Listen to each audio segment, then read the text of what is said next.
ఒక్క నిమిషం. స్టార్ట్ చేయా. లూకాసు వార్త 18వ అధ్యాయము 18వ వచనం నుంచి 28వ వచనం వరకు. లూకాసు వార్త 18వ అధ్యాయము 18వ వచనం నుంచి 28వ వచనం వరకు.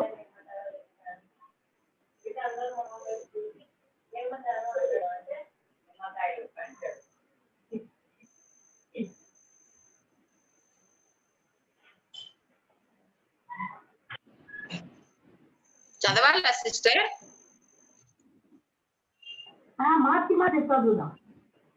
ఒకటి నేను ఒకటి మీరు. ఒక ఆయనను చూసి సభోలకు నిజ జీవనకు వారసులంతకు నేనేమి చేయవాలని ఆయన అడిగాను.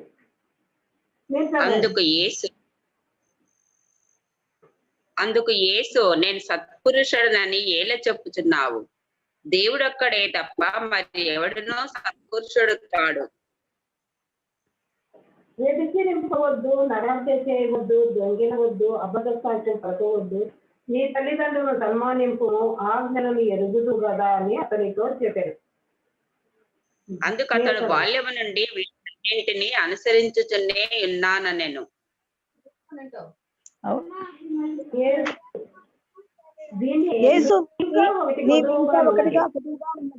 నీకు కలిగినవన్నీ అమ్మి బీదలకిమ్ము, అప్పుడు పరలోకమందు నీకు ధనము కలుగును, నీవు వచ్చి నన్ను వెంబడింపుమని అతనితో చెప్పెను. మిక్కిలి ధనవంతుడు గనక విని మిక్కిలి వ్యసపడగా యేసు అతని చూచి వారు దేవుని రాజ్యంలో ప్రవేశించుట ఎంతో దుర్లభము. ధనవంతుడు దేవుని రాజ్యంలో ప్రవేశించుట కంటే సూది బెజ్జంలో వంట దూరుట సులభమని చెప్పెను.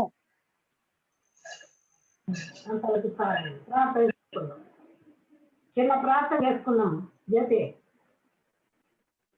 పరిశుద్ధులైన మా ప్రభువా, పరలోకమందున్న మా తండ్రి, మీ యొక్క పరిశుద్ధ ఘనమైన బంగారు పాదాలు కృతజ్ఞత స్తుతులు స్తోత్రములు చెల్లించుకుంటున్నాం తండ్రి. ఒకవేళ తండ్రి ఈ కరోనా వైరస్ బట్టి ప్రభ మరి మా నాయన మందిరాలకు వెళ్ళకుండా లేవా ఎవరిళ్ళలో వాడే విధంగా ఉండి ఆన్లైన్ లో ప్రభు జూన్లో ఈ విధంగా కలుసుకొని ప్రభువ వాక్యం చదువుకొని ధ్యానించుకొని ఒకరినొకరిని హెచ్చరించుకొని పురికొల్పుకొని ఆదరించుకోవడానికి ప్రభు మీరు మా కొరకై చిన్న బిడ్డ ఏర్పాటు చేసిన ఈ కార్యాన్ని బట్టి మీ పాదాలకు వందనాలు, కృతజ్ఞత శిశులు స్తోత్రాలు చెల్లిస్తున్నాను దేవా. తండ్రి వచ్చిన బిడ్డలందరినీ బట్టి మీ పాదాలకు వందనాలు, కృతజ్ఞత శిశులు స్తోత్రాలు చెల్లిస్తున్నాను దేవా. ఇంకా రావాల్సిన వారు కూడా ప్రభు మీరు త్వరగా సిద్ధపరిచి తీసుకురావాల్సిందేవా వేడుకుంటున్నాను. ప్రేమగల తండ్రి దయకలిగిన మా నాయన, నేనైతే ప్రభు ఎందుకు పనికిరాని దాన్ని ప్రభు, అసమర్థురాలని ప్రభు, జ్ఞానం లేని దాన్ని తండ్రి,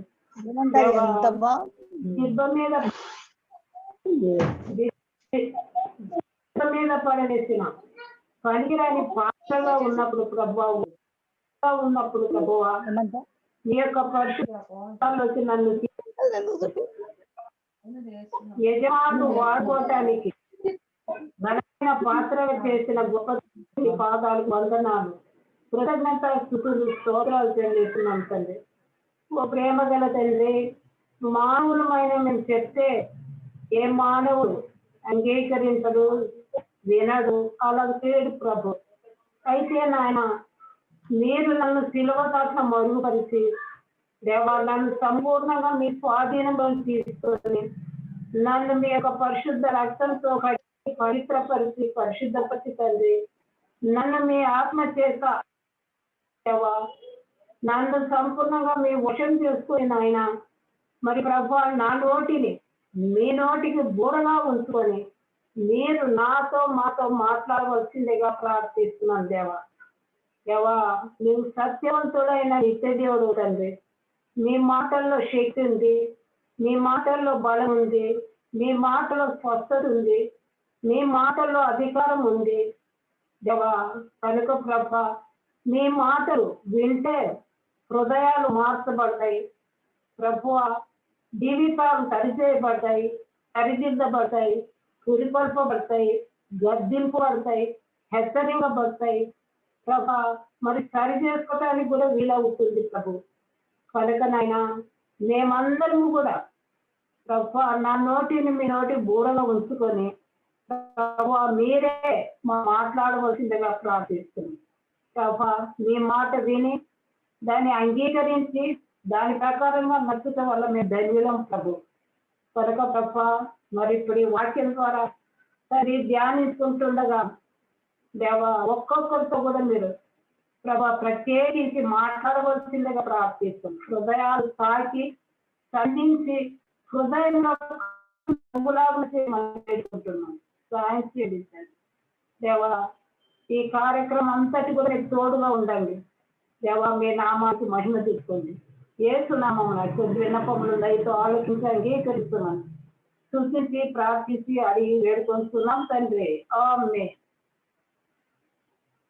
ఏం వినపడం లేదా జ్యోతి? జ్యోతి వినిపిస్తుంది వినిపిస్తుంది వినిపిస్తుంది జయ. ఒక అధికారి ఆయనను చూసి సద్బోధకుడా నిత్యజీవం పొందడానికి నేనేం చేయాలా అని అడిగినాడు. అడిగితే ఆయన ఏమి చెప్పినాడంటే యేసు ప్రభు సత్పురుషుడు అని పిలుస్తున్నాడు దేవుని. సద్బోధకుడా నిత్య జీవం నాకు వాడుతున్నావు కదా, నేనేం చేయగలనని ఆయనను అడిగాను. అందుకు యేసు నేను సత్పురుషుడునని ఎలా చెప్పుతున్నావు? దేవుడు ఒక్కడే తప్ప మరి ఎవడునూ సత్పురుషుడు కాడు అని యేసు ప్రభు చెప్తున్నాడు. ఈయన ఎవరు అసలు?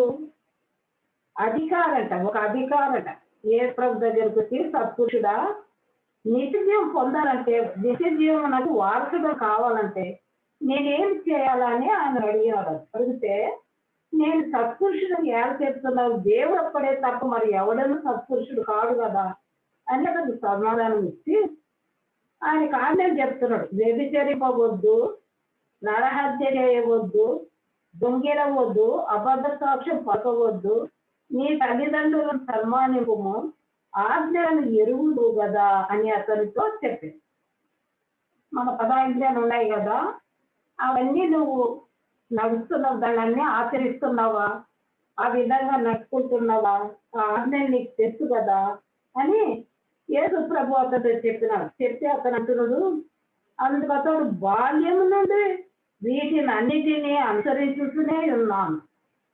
అయ్యా ఈ ఆజ్ఞలన్నిటినీ నేను బాల్యం నుండి కూడా వీటన్నిటిని అనుసరించే జీవిస్తున్నాను అని చెప్పినాను. మనకంటే చాలా గొప్పవాడే అన్నారు, అన్ని ఆజ్ఞలు నెరవేరుస్తున్నాడు అంటే. మనం ఒకటి నెరవేర్స్తే రెండోది నెరవేర్చలేదు. అయితే ఇది ఎంత ధైర్యంగా చెప్తున్నాడు దేవునితో. అయ్యా బాల్యం నుండి నేను వీటినన్నిటిని అనుసరిస్తే వస్తున్నాను అంటే నిజంగా అనుసరిస్తూ ఉన్నాడు కాబట్టి అంత ధైర్యంగా చెప్పగలుగుతున్నాడు. అప్పుడు మన యేసు ఏమన్నాడంటే, యేసు విని నీకు ఇంకొకటి పొదవుగా ఉన్నది. యేసు ప్రభు అన్నాడు, సరే అన్ని ఆజ్ఞ నెరవేర్స్తామంటున్నావు, మంచిదే. అయితే నీకొకటి పొదవుగా ఉన్నది. నీకు కలిగినవన్నీ అమ్మి బీదలకిమ్ము, అప్పుడు పరలోకమందు నీకు ధనము. అయ్యా అన్ని ఆజ్ఞలు అనుసరించి చిన్నప్పటి నుంచే అనుసరించి జీవిస్తున్నాను అని చెప్తున్నావు, అయితే నీకొక్కటి పొడవుగా ఉంది అని చెప్పి నీకు కలిగినదంతా బీదలకిమ్ము, అన్ని బీదలకిమ్ము, అప్పుడు పరలోకమందు నీకు ధనం కలుగును, నీవు వచ్చి నాకు వెంబడించు అని అతనితో చెప్పు. సరేనయ్యా నీకొకటి పొదువుగా ఉంది, నీకుండే ధనం అంతా అమ్మేసి బీదలకి చేస్తే నీకు పరలోకంలో ధనం కలుగుతుంది అని చెప్పిన. చెప్తే అతను ఏం చేసినాడు? అప్పుడు పరలోకమందరికి ధనం నీవు వచ్చి నన్ను వెంబడించినట్లుగా చెప్పాడు. అతడు మిక్కిలి ధనవంతుడు గనక ఈ మాటలు విని మిక్కిలి వ్యసనపడగా ఆ మాటలు వెంటనే వ్యసనపడినాడంట. ఆ ధనం అంతా అమ్మేసి బీదలకి ఇచ్చేసి నువ్వు వచ్చి నన్ను వెంబడించు అని అంటే ఆ మాటకు అతను బాధపడినాడంట, మనసు నొచ్చుకున్నాడంట. నొచ్చుకొని వెనక్కి తిరిగి వెళ్ళిపోయినాడంట. నిత్య జీవం కావాలని వచ్చిన వాడు మరి ప్రభు చెప్పినట్టు నడుచుకోవాలి కదా. ఊరికే ఆజ్ఞలు అనుసరిస్తారే నిత్య జీవం వస్తుందా? దేవుడు చెప్పిన మాటకు లోబడింటే, యేసు ప్రభుని వెంబడించింటే నిత్య జీవం వచ్చేది. అయితే ఆ ఒక్కటి చేయలేకుండా మనసు నొచ్చుకొని వెనక్కిపోయినాడు కాబట్టి అతడు ఏం పోగొట్టుకున్నాడు? ఇప్పుడు నేను చెప్పి ఏం పోగొట్టుకున్నాడు? మరి పరలోకాన్ని, నిత్య జీవం పోగొట్టుకున్నాడు. అదే పరలోకము నిత్య జీవం పోగొట్టుకున్నాడు. అన్ని ఆజ్ఞలు అనుసరిస్తున్నాడు అంటున్నాడు. నీకొక్కటి పొడవ ఉందయ్యా, ఏంటంటే ధనం అంతా అమ్మేసి వీరలకి ఇచ్చేసి నన్ను వెంబడించు అని అంటే ఆ మాటకు మనసు నొచ్చుకొని వెనక్కి వెళ్ళిపోయినాడు. ఏ లాభము? ఆజ్ఞలు అనుసరించి ఏం లాభం వచ్చింది? దాంట్లోనే పరలోకం పోవాలి కదా, పోలేదు. అందుకనే వెనక్కి వెళ్ళిపోయినాడు. పరలోకాన్ని పోగొట్టుకున్నాం, నిత్య జీవాన్ని పోగొట్టుకున్నాం. మనం కూడా మారు మనసు రక్షణ పొందినాం. యేసు ప్రభు మన కొరకు కల్వరిశిలలో ప్రాణం అర్పించి రక్తం చిందించి మనల్ని కూడా ఆకర్షించి మనల్ని దర్శించి మనల్ని వెంటాడి వెదికి రక్షించిన ప్రభు. రక్షిస్తే మనం ఎలా ఉండాలా? దేవుని అనుకూలంగా జీవించాలి. మనుషులు అన్ని ఆజ్ఞలు అనుసరించి దేవుడు ఒక లోపాన్ని సూచించినప్పుడు ఆ లోపాన్ని సవరించలేక దేవుని వెంబడించలేక నిత్య జీవం పోగొట్టుకొని లోకంలోకి వెళ్ళిపోయినా, నాశంలోనికి వెళ్ళిపోయినాం. మనం కూడా అలాగే కొన్ని నెరవేర్తాము, కొన్ని నెరవేర్తాము. దేవుని దృష్టికి కొన్ని అనుకూలంగా నడుచుకుంటాము, కొన్ని విడిచిపెట్టాం. ఏదన్నా ఒకటి అమ్మ నీలో ఉంది, ఇది ఉండకూడదు కదా, దేవుని బిడ్డవు కదా, దీన్ని తీసివేసుకోవాలి కదా అంటే ఇది తీసేసుకోవాలన్నా అని దాని ఒక్కదాని కోసం అంత పోగొట్టుకుంది.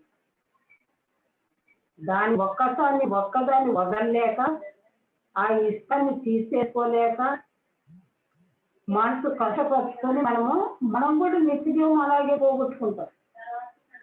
అన్ని విషయాలలో మనం దేవునికి అనుకూలంగా జీవిస్తేనే పరలోకం. మనం అనుకుంటున్నాం రక్షింపబడడం పరలోక రాజ్యం పోతామని. రక్షింపబడిన తర్వాత మన జీవితం ఎలా ఉంది అనేది దేవుడు చూస్తాడు. రక్షణ పొందినామంటే ఫస్ట్ క్లాసులో జాయిన్ అయినామని అర్థం. పరీక్షలు ఉంటాయి జీవితాంతం వరకు. పరీక్షలు అప్పుడప్పుడు పరీక్షలు పెట్టుకుంటాడు. ఆ పరీక్షలు నెగ్గుకుంటే పోతేనే ఫస్ట్ క్లాస్ దాటి సెకండ్ క్లాస్ పోతాం. ఆ పరీక్షలు నెగ్గకపోతే సెకండ్ క్లాస్ పోవు కదా. మన జీవితంలో కూడా దేవుడు అప్పుడప్పుడు అలాంటి పరీక్షలు, ఇది ఎవరితోనో ఇది పాపమ్మా, ఇది చెయ్యకూడదు, ఇది తప్పు అమ్మ, ఇక చెయ్యకూడదు అని మనకి ఎవరైనా బుద్ధి చెప్తే మనము వాళ్ళ మాటలకు కోపపడతాం. ఏమి ఎట్లా చెప్తుంది అని ఆమె మీద కోపపడతాం. అట్లా చేయడానికి ఇష్టపడం.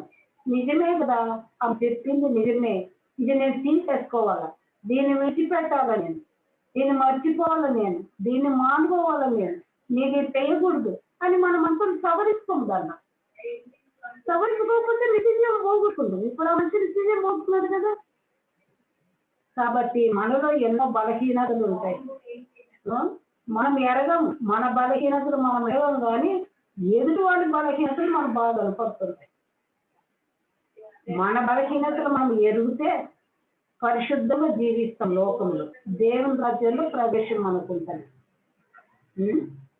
కాబట్టి ఎవరైనా మనకి ఏదైనా మంచి మనకు చెప్తే దైవజనులు కానీ దైవ సేవకులు కానీ పరిశుద్ధంగా జీవించే వ్యక్తులు కానీ పెద్దవాళ్ళు కానీ మనకి ఏదైనా అమ్మా ఇది తప్పు, ఇలా చేయకూడదు, ఇట్లా నడుచుకోకూడదు, ఇట్లా ఉండాలమ్మా అని చెప్తే మనం దాన్ని అంగీకరించి ఆ విధంగా నడవటానికి, మనం సరి చేసుకోవడానికి, సరిదిద్దడానికి మనం లోబడాలి.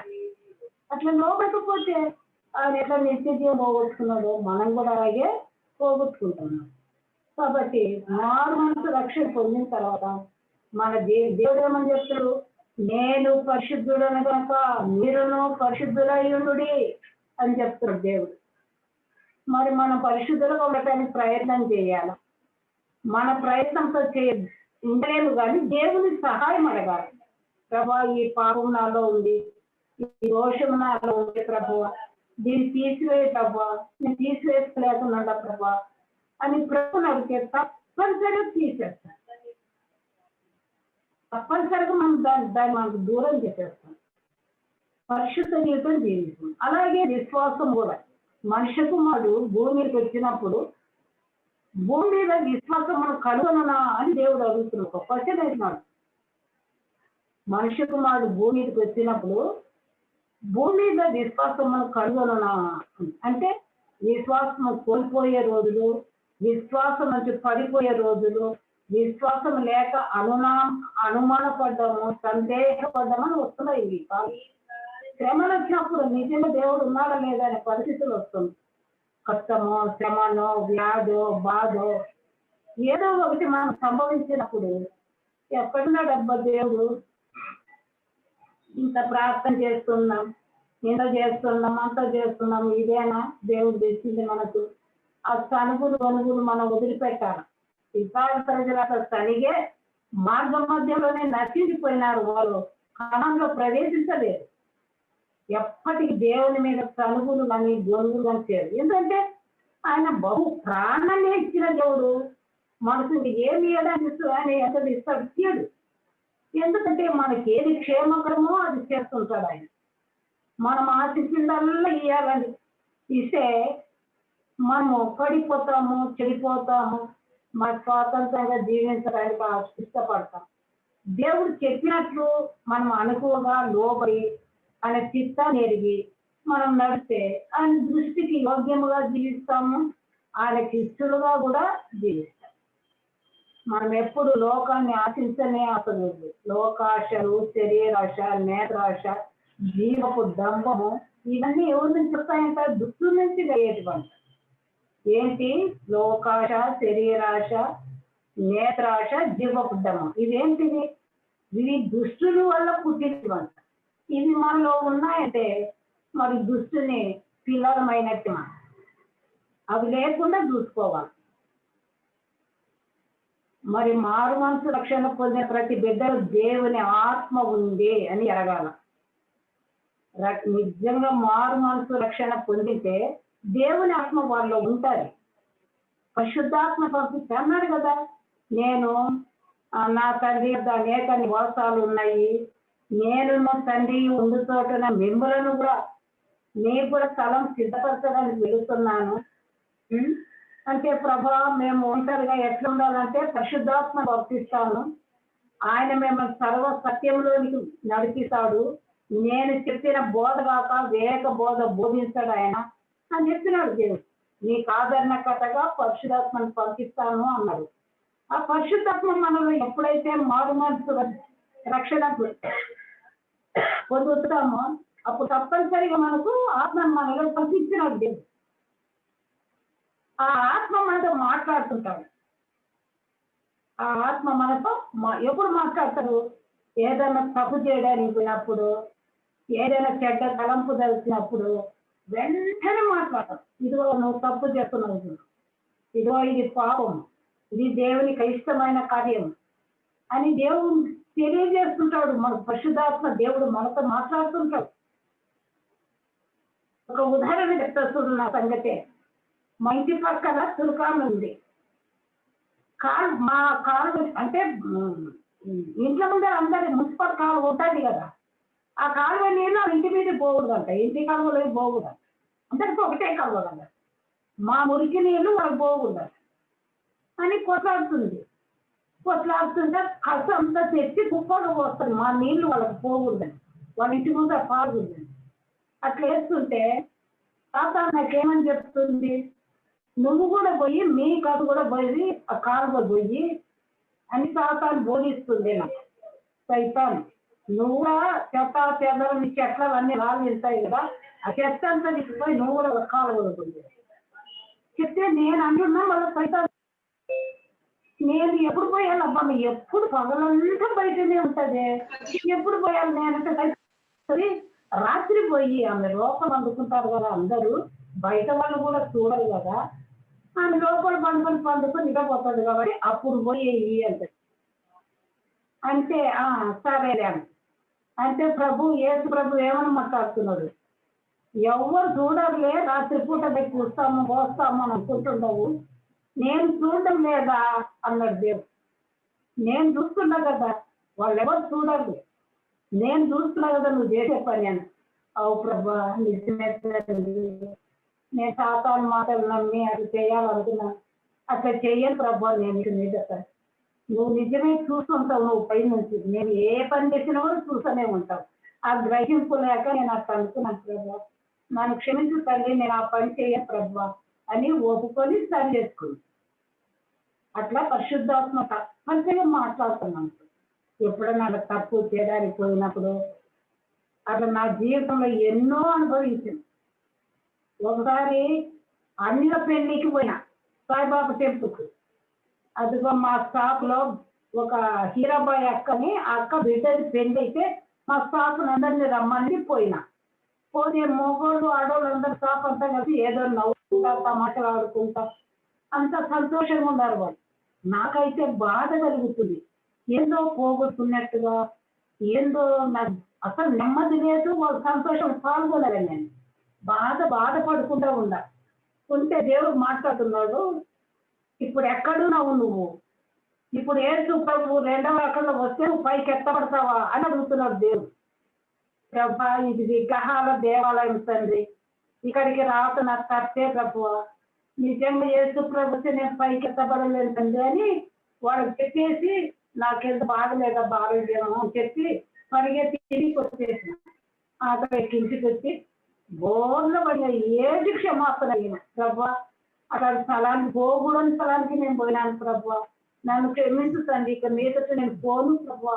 నిజమే, అలాంటప్పుడు యేసు ప్రభు భూమికి వస్తే నేను విగ్రహాల మధ్యలో ఉండి వాళ్ళ సంతోషం ఆనందంలో వాళ్ళ ఆశయాలు ఉంటే నేను వస్తా పైకి ఎత్తపడను కదా ప్రభా, నన్ను క్షమించు తండ్రి, ఒక్కసారికి అన్నిల పెళ్ళిళ్ళకే బలి ప్రభా నేనని ఆ రోజు తీర్మానం చేస్తున్నాను. ఎవరు హిందూ పెళ్ళిళ్ళు పెడితే పోను. ఇరు పొరుగులు కూడా చెప్తారు, అక్క అది పెట్టే సరే అంటా పోను. వాళ్ళు ఒక నెల రోజులు మాట్లాడకుండా ఉంటారు, తర్వాత వాళ్ళే మాట్లాడతారు. నేనేమనుకుంటానంటే వాళ్ళు మాట్లాడకపోతే నాకేం తక్కువ, నాకేం బాధ, నేను వాళ్ళ పెళ్లి పోయి అక్కడ తిని చేసి వస్తే నా దేవుడు బాధపడా, నా బిడ్డ అనిజనం దగ్గర పోయి వాళ్ళ పెళ్లిలో పాల్గొని వాళ్ళు పెట్టి నాన్నని వాళ్ళతో సంతోషించి వస్తుంది అని నా తండ్రి బాధపడగా. కాబట్టి ప్రభా అట్లా పెళ్లిళ్ళకు కూడా పోతుంది నేను అని, పెళ్లిళ్ళకు కూడా కుమార్ కొడుకు పెళ్లి కూడా పోతాను నేను, బిడ్డ పెళ్లి పోలే, కుమార్ పెళ్లి కొడుకు పెళ్లి కూడా పోలే. అదే కారణం నాకు అన్నిలో పెళ్లిళ్ళకు పోకూడదు అని ఒక తీర్మానం తీసుకున్నా కదా దేవుని దగ్గర. నేను మళ్ళా తీర్మానం మళ్ళీ నేను అది తెలిపేసాక దేవుడు కోపడ్డు, మనుషులు కోపడితే శరీరానికి ఏదైనా చేయగలుగుతాడు, దేవుడు అంటే ఆత్మకు చేస్తాడు, శరీరాన్ని కూడా శిక్షిస్తాడు. కాబట్టి దేవుడికి మనం లోపడాలని అప్పుడు ఎవరి పెళ్లిళ్ళకు కానీ ఇక్కడ దానికి పిలిస్తే నేను రాను. ఎస్పీజీ చర్చిలో కూడా పెళ్లిళ్ళు అయితే కూడా పోను. ఒక విశ్వాసుల పెళ్లిళ్ళు కూడా మా చర్చి మందిరంలో జరుగుతానే పెళ్లి పోతారు. అవేంటివో ఉన్నాయి ఇప్పుడమ్మా, ఏంటి పెళ్లి ఆడ చేసుకుంటున్నారు ఫంక్షన్ హాల్స్ అక్కడ పోతే అక్కడ కూడా నేను పోను, ఆ పెళ్లిళ్ళకు కూడా పోను. దేవుని చర్చిలో మందిరంలో పెళ్లి జరగాలి, దేవుని సన్నిధిలో. ఎక్కడో హాళ్ళలో అక్కడ పెళ్లి జరిగితే అది మంచిది కాదు, అది పద్ధతి కాదు, అది దేవుని చిత్తం కాదు. కాబట్టి అది పెళ్లిళ్ళకు కూడా నేను పోను, వాళ్ళు ఏమన్నా బాధపడండి. అట్లా మనము ఒక్కొక్కటి మనం తీసివేసుకోవాలి. ఒక్కొక్క బలహీన నాలుగు కూడా కానున్నాయి బలహీన. సినిమాను కూడా చూసిన, ఆ కుమార్ టీచర్తో తోడయ్యే స్కూల్లో పనిచేసేటప్పుడు ఆ కుమార్ టీచర్తో కూడా సినిమాలు పోయినాను. ఒకసారి కుమార్ టీచర్ చెప్పింది, ఏ జయ అలా సినిమా పడింది ఏంటంటే ఏం డబ్బు 5 మంది అమ్మ వాళ్ళు ఎవరు ఆ సినిమా బాగుందంట పొందే నువ్వు ఆడ ప్రాక్టీస్ కూడా ఉండు నువ్వు నేను వస్తాను బడి వదిలిపెట్టి అని చెప్పింది. సరేలేమని ఉందా ఈ పాప రానే రాలే అంత టికెట్ తీసుకుపోతున్నారు. నేను బుద్ధి జ్ఞానం కలదనైతే వెనక్కి రావాలి కదా, పాప రాలేదు కదా. అట్లా ఏం చెప్తుంది, నువ్వు టికెట్ తీసుకోవాలి తెలియకపోతే నీ ముందుండే ఆమెకు టికెట్ డబ్బు ఆమెనే తెచ్చిస్తుంది, ఆమె వెంబడే పో, ఆమె ఆడ గుర్తుంటే అది తీసుకో అని బోధన చేస్తుంది పైసలు అని. సరే డబ్బా ఇంత దూరం వచ్చిన ఎందుకు అని లోబడి దాని మాట విని పోయినా సినిమాలో. పోతే ఆ సినిమాలో ఒక ఆడపిల్ల ఎవరినో ఒక పెద్ద ధనవంతుడి కుమార్ని ప్రేమిస్తాడు.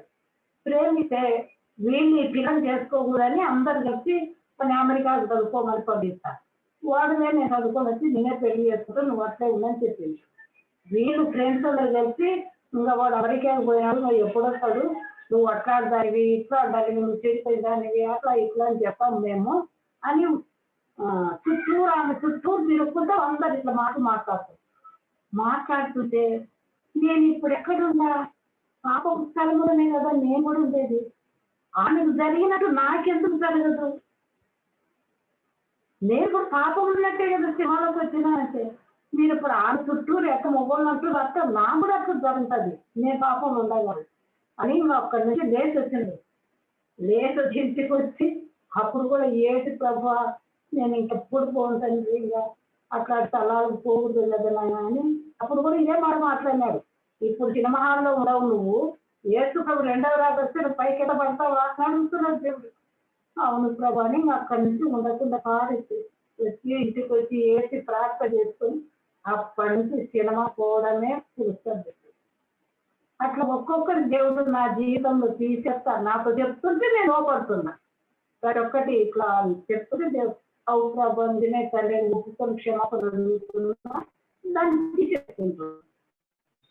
అట్లా మనం ఒక్కొక్కటి మనలో ఉండే బలహీనతలు, మనలో ఉండే పొరపాటు, పాత ప్రతిన స్వభావాలు అవన్నీ ఒక్కొక్కటి మనం తీసేసుకోవాలి, వదులుకోవాలి, దాన్ని విడిచిపెట్టాలి. కొలసీలకు రాసిన పత్రిక 3వ అధ్యాయం చూడండి. కొలసీలకు రాసిన పత్రిక 3వ అధ్యాయం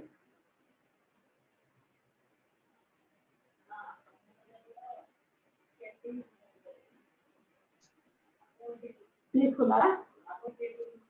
కొలసీలకు రాసిన పత్రిక 3వ అధ్యాయం. మీ క్రీస్తుతో కూడా లేపబడిన వారైతే పైన వాటినే వెతుకుడి. క్రీస్తుతో కూడా మనం చనిపోయి క్రీస్తుతో కూడా లేపబడిన వారమైతే పైన వాటిని వెతకాలట అని చెప్తూ ఏది చంపుకోవాలనో ఇక్కడ చెప్తున్నాడు చూడండి. 5వ వచనం చదువుతారా? చదవమంట చదువుతలే. భూమి మీద కావున భూమి మీదనున్న మీ అవయములను అనగా జారత్వమును, అపవిత్రతను, కామాతురతను, దురాశను, విగ్రహారాధన అయిన ధనాపేక్షను చంపివేయుడి. వాటి వలన దేవుని ఉగ్రత విధేయుల మీదికి వచ్చును. అవన్నీ మనము చంపివేసుకోవాలంట. దీనిలో ఇక్కడ లిస్ట్ ఉంది కదా, అపవిత్రత, కామాతురత, దురాశను, విగ్రహారాధన అయిన ధనాపేక్షను చంపివేయుడి. వీటిని చంపుకోవాలి. మనం లోకంలో ఉన్నాం కాబట్టి వీటన్నిటిని మనం ఇప్పుడు ఏం చేయాలా? చంపుకోవాలి. మళ్ళీ తర్వాత మనము విసర్జించవలసినటువంటి 8వ వచనం చూడండి. ఇప్పుడైతే మీరు కోపము, ఆగ్రహము, దుష్టత్వము, దూషణ, మీ నోట బూతులు అన్న వాటన్నిటిని విసర్జించుడి. ఇవి విసర్జించాలి, అవి చంపేసుకోవాలా. ఇవి ఏం చేయాలా? విసర్జించాలి. ఒకరితో ఒకడు అబద్ధం ఆడకుడి. చదువు. ఏలయనగా ప్రాచీన స్వభావమును దాని క్రియలతో కూడా మీరు పరిత్యజించి జ్ఞానము కలుగు నిమిత్తము దాన్ని సృష్టించిన వాని పోలిక చొప్పున నూతన పరచబడుచున్న నవీన స్వభావం ధరించుకొని ఉన్నారు. ఏది పరిత్యజించాలంట? అబద్ధమాడది. ఏలయనగా ప్రాచీన స్వభావం దాని క్రియలతో కూడా మీరు పరిత్యజించాలా. ప్రాచీన స్వభావం అంటే ఎక్కడిది? మనం రక్షింపబడక ముందు ఉన్న ఆ స్వభావం. ఆ స్వభావాన్ని ఇప్పటికీ పెట్టుకోకూడదు. దాన్ని మనము పరిత్యజించాలా. జ్ఞానం కలుగు నిమిత్తము దానిని సృష్టించిన వారి పోలిక చొప్పున నూతన పరచబడాలా. మనము ప్రతిరోజు నూతన పరచబడుతుండాల. ప్రాచీన స్వభావం పోవాలంటే, ప్రభువా ఈ ప్రాచీన స్వభావం నాలోంటి పోవటం లేదు ప్రభువా, నువ్వే తీసేయాల ప్రభువా, నాకు కూడా ఇది ఇష్టం లేదు నాయన, ప్రాచీన పాప స్వభావం ఇది తీసివేయ ప్రభువా అని మనం దేవుణ్ణి అడుక్కోవాలి, ప్రార్థన చేయాల. చేస్తే అప్పుడు దేవుడు వాటన్నిటి కూడా మనకు తీసేస్తాడు అన్నమాట. కాబట్టి మనం రక్షణ పొందినాం, ప్రార్థన చేస్తున్నామని విసిపెట్టే చంపేసుకునేటివి ఉన్నాయి, విసర్జించేటివి ఉన్నాయి, పరిత్యజించేటివి ఉన్నాయి. ఇవన్నీ చేసినప్పుడే మనము పరిపూర్ణముగా దేవుని పిల్లలుగా తయారవుతాం. అప్పుడు మనం పరలోక రాజ్యంలో చేరడానికి వీలవుతాం. నేను జ్యోతి నీదేదో ఎక్స్పీరియన్స్ చెప్తానంటివి కదా జయ, సాక్ష్యం చెప్తానంటివి, ఎక్స్పీరియన్సెస్, నీ ఎక్స్పీరియన్సెస్ చెప్తానంటివి కదా. 5 నిమిషాలు చెప్పేలే, 5-10 నిమిషాలు. ఇంకా ఉందిలే, 10 నిమిషాలు ఉందిలే.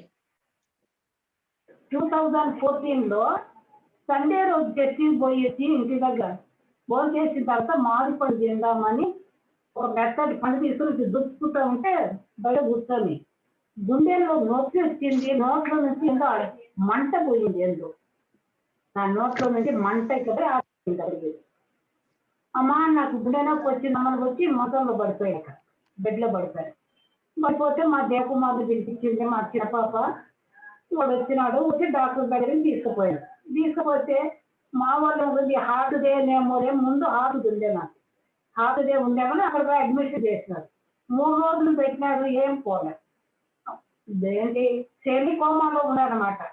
మా పాప స్టాఫ్ కదా, ఏం సార్ మా అమ్మకు ఏంటి శని కోమలోకి పోయింది, ఇది వేరే డాక్టర్తో చూపిస్తారు, వచ్చావో అమ్మ చూసుకోపోండి అని మళ్ళీ అప్పుడు చెప్పాడు ఆయన. బిల్లు కోసం అని మమ్మల్ని పెట్టుకున్నాడు ఆయన. నా బిడ్డ అట్లా వస్తే సరే పోమా న్యూరో సర్జికల్కి పోవున్నా. పోతే ఆయన తీసుకోండి అన్నాడు. అంటే ఎంఆర్ఐ తీసుకొని వచ్చినాం. ఆయన రిపోర్ట్ చూసి వెంటనే మీరు హైదరాబాద్ పోవాలా అని కొన్ని మాత్రలు రాసిచ్చి, ఇది 6 అవర్లే ఉంటున్నాం, మాత్రలు వేసుకుంటా మీరు కార్డు తీసుకొని వెంటనే పోవాలి మీరు అన్నారు. అంటే సరేలేమని ఆ మాత్రలు తీసుకొని ఆ కారు మాట్లాడుకొని తీసుకొని వెళ్ళిపోయాను. నిమ్స్కు పోయినాం. నిమ్స్కు పోయినాం. నిమ్స్కు పోతే అక్కడ అడ్మిషన్ చేసుకున్నారు. ఒక డాక్టర్ మేము ఇది నా కేసు అయితే నేను అడ్మిషన్ చేసుకుంటా, ఇది సర్జికల్ కు సంబంధించిందంటే అక్కడ పంపిస్తాను. సరే మేడం అక్కడే కానీ ఇది నాకు సంబంధించిన కాబట్టి ఇది సర్జికల్ కు పోవచ్చిందే అని పోయి వాళ్ళు అడ్మిషన్ చేసుకున్నారు. చేసుకున్న తర్వాత వాళ్ళు ఏం చెప్తున్నారంటే ఇది ఆపరేషన్ తప్ప దీనికి మెడిసినే లేదు, రెమెడీ లేనే లేదు అని చెప్పిన. చెప్తే మరి ఆపరేషన్ ఎంత చేస్తారంటే 3 లక్షలు అవుతుంది అన్నారు. అని ఆపరేషన్ చేస్తాము, ఈమె హార్ట్ పేషెంట్ కాబట్టి ఇంకా ఏమైనా రావచ్చు, అప్పుడు మీకు ఇంకా డబ్బులు ఎక్కువ ఖర్చు అవుతాయి, అట్లా ఇట్లా అని చెప్తుంది. సరే చేయించుకుందామంటే కొన్ని రోజుల్లో పెడతారు కదా అని సరే సార్ అప్పుడు వార్డులోకి తీసుకుపోయినారు. ఎమర్జెన్సీ దాంట్లో నుంచి వార్డులోకి తీసుకున్నారు, ఆపరేషన్ చేసుకుంటాం. అక్కడ పోయిన తర్వాత ఎన్ని రోజులకు వస్తారు మా అమ్మకి ఆపరేషన్ చేయటం అంటే 5 రోజులు 6 రోజులు పడుతుంది అన్నారు. సీరియల్గా చేసుకుంటూ వస్తాము అంటే మరుసటి రోజు వచ్చి మీ అమ్మకు రేపు ఆపరేషన్ చేస్తామన్నారు. అంటే సార్ మేము కొంచెం ఉండండి, మేము ప్రేయర్ చేసుకోవాలా, కొంచెం ఆలోచన చేసుకోవాలి సార్ అని చెప్పి మా బాబు ఇట్లా ఆపరేషన్ చేశారంటామంటే నేనేమని చేసుకున్నానంటే ప్రార్థన, ప్రభువా మానవుని ఆలోచనలు అనేకం ఉంటాయి ప్రభువా, అయితే నీ తీర్మానమే జరుగుతుంది ప్రభువా, కాబట్టి మేము నీ వద్ద విచారణ చేయకుండానే ఆపరేషన్ చేయించుకుంటామని ఒప్పుకున్నాం. మాది తప్పే ప్రభువా, ఒప్పుకోవడము మిమ్మల్ని అడిగి విచారణ చేసిన తర్వాత వాళ్ళకి చెప్పాలి. మేము అట్లా చేయలేకపోయినాం ప్రభా, మా తప్పు క్షమించండి. రేపు నాకు ఆపరేషన్ జరగటం మీ చిత్తం అయితే నిరాటంకంగా ఆపరేషన్ జరిగించు ప్రభా, చేయటము చిత్తమైతే జరిగించు. నాకు ఆపరేషన్ ఈ వయసులో జరగకూడదంటే ఏదో ఒక కారణం చేత స్టాప్ చేయొచ్చు ప్రభా అని పిల్లలు కూడా అదే ప్రార్థన చేస్తే నేను అదే చేస్తే ఆ రోజు 7 గంటలకి చలి, జ్వరము, వాంతిస్తూ వణుకు వచ్చేస్తే ఆ నర్సు ఫోన్ చేసింది డాక్టర్, సార్ రేపు ఆపరేషన్ చేస్తామని ఆమెకు ఈ విధానం అయిపోయిన పరిస్థితి అంటే లేదు ఆమెకు ఆపరేషన్ చేయదు క్యాన్సల్ అన్నా. సరేలే అనుకున్నాం. 1 అవర్లో వాళ్ళంతా మళ్ళీ సర్దుకుపోయింది, పోయింది, వణుకు పోయింది, జ్వరం పోయింది, వాంతిస్తూ పోయింది, మామూలుగా అయిపోయింది.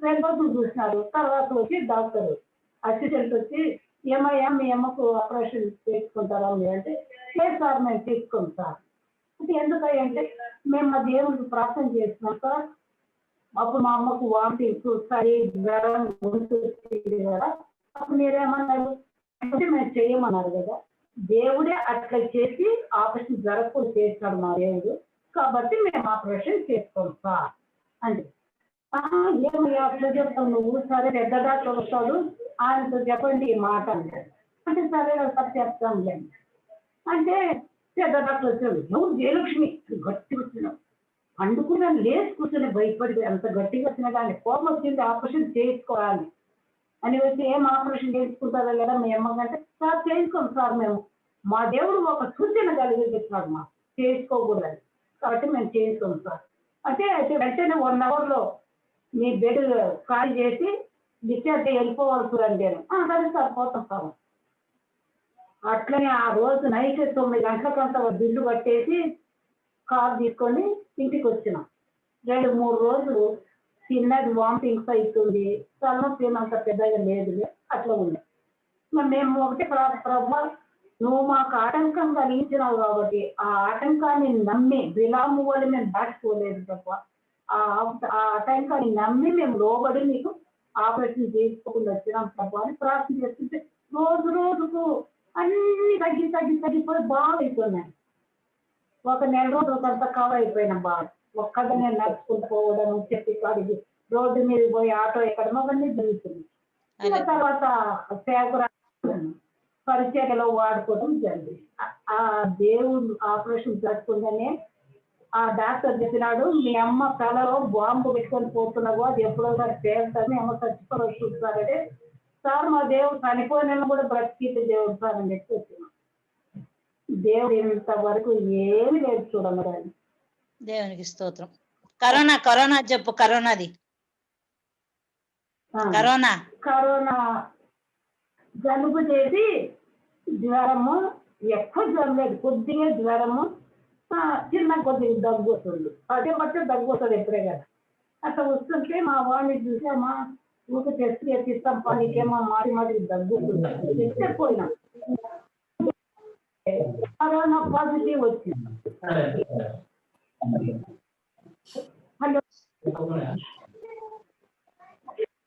జ్యోతి చెప్పు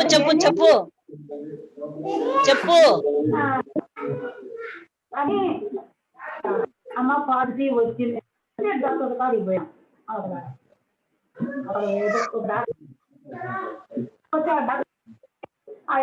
ఏమన్నా ఉందమ్మా నీకు అంటే అయ్యాక మాత్రం ఏమి లేదు సార్, కొద్దిగా దగ్గు అంతే అని చెప్పిన అంటే సార్ ట్రీట్మెంట్ అసలు నాకు అది చిన్న లేదు, అంతా మామూలుగానే ఉండాలి, ఒక జ్వరం లేదు, ప్రయాసం లేదు, ఏమి లేదు. ఆ ట్రీట్మెంట్ తీసుకున్నా బాగా మళ్ళీ పోయి తీసుకున్నామంటే ఇంకా ఏం లేదులేమని అని చెప్పి మళ్ళీ టెస్ట్ చేసుకోలే బాగా చేసినాడు. చూడు ఎంత 75 ఉంటది జయ నీ వయసు? 75 లో దేవుడు కరోనా నుంచి కాపాడినాడు చూడు.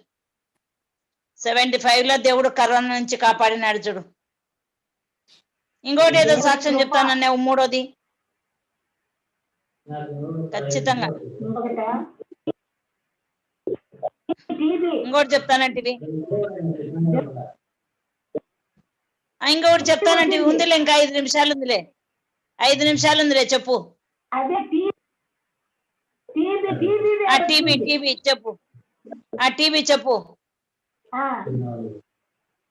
అది జ్వరం లేదు, దగ్గు లేదు. అక్కడ ఏదో పోయినాము చూసుకోవాలని.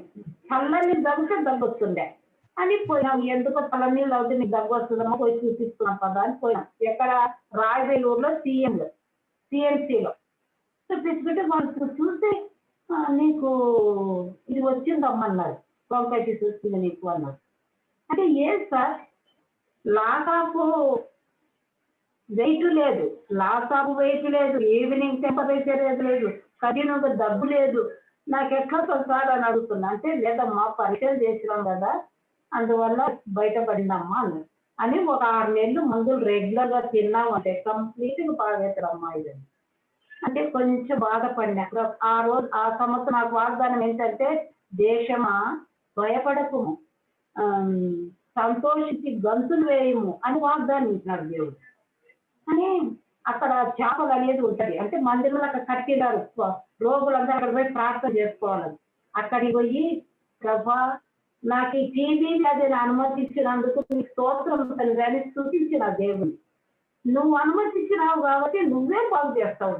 నువ్వు చెప్పినావు కదా గాయం చేసేవన్నీ నేనే, గాయాన్ని మాట్లాడని కూడా నీళ్ళని చెప్పినావు కదా ప్రభా. నా వాదాన్ని కూడా భయపడకు దేశమా, సంతోషించి గంతులు వేమన్నావు. కాబట్టి నేను నీకు వందనాలు చెల్లిస్తున్నా ప్రభా, టీబీ అది రక్షించినందుకు. ఏ ఉద్దేశంతో రక్షించినావో, ఏ ఆలోచనతో రక్షించినావో, ఏ ప్రణాళిక కొరకు నాకు ఆ వ్యాధి రక్షించినావు, అవన్నీ నన్ను సరిచేసి, నన్ను క్రమపరిచి, నన్ను సరిదిద్ది నీ రాజ్యానికి నాకు సిద్ధపరుచు దేవా ఈ సమయంలో అని ప్రార్థన చేస్తుంది. అని 4వ నెల వచ్చేటప్పటికి వామిటింగ్స్ 1/2 లీటరు ఇంట్లో ఐస్ క్రీమ్ తినేంటే వచ్చేస్తుంది. అంత వచ్చి అంత స్టాప్ అయిపోయింది. అదే స్టాప్ అయిపోయింది. డాక్టర్ దగ్గర కూడా పోలేదు, నీరసం కూడా రాలేదు. బాగా అన్నా నీళ్ళు పడుకొని నిద్రపోయింది.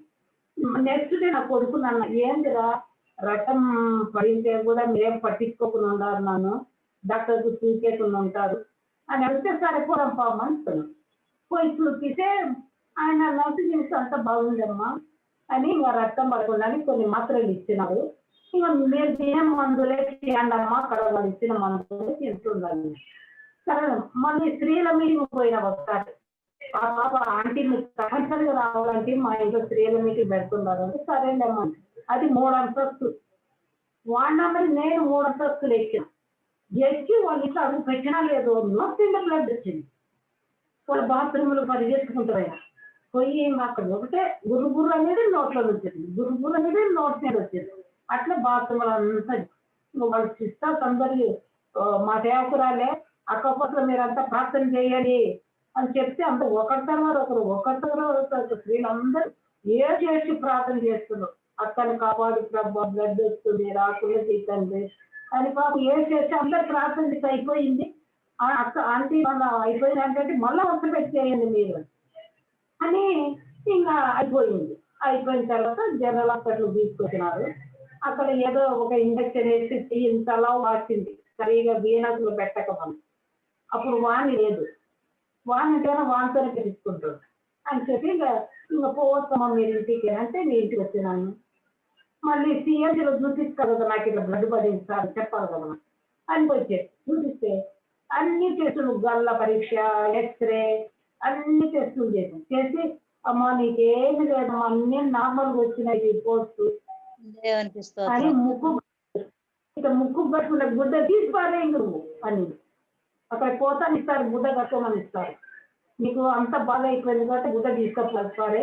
అయితే 6 నెలలు ఇంకా 2 నెలలు మాత్రం మందులు తినాల్సిందే.